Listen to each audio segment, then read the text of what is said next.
স্বাগতম আপনাকে দেশ বিদেশ সংবাদ ডিবিএসে।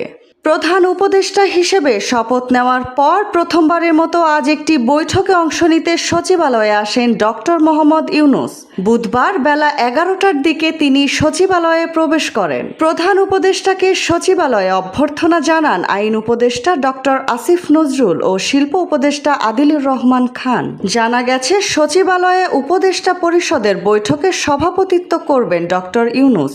এর আগে উপদেষ্টা পরিষদের বৈঠকগুলো রাষ্ট্রীয় অতিথি ভবন যমুনা ও প্রধান উপদেষ্টার কার্যালয়ে অনুষ্ঠিত হয়েছে।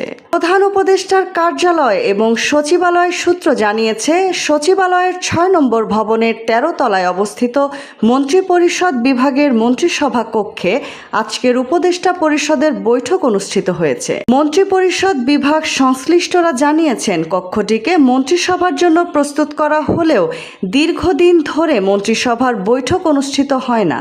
বছরে একবার সচিব পর্যায়ের সভা অনুষ্ঠিত হয়। এবার প্রধান উপদেষ্টার আগমন উপলক্ষে ধুয়ে মুছে সবকিছু পরিষ্কার করা হয়েছে। আজ সচিবালয়ে দর্শনার্থী প্রবেশ নিয়ন্ত্রণ করা হয়েছে।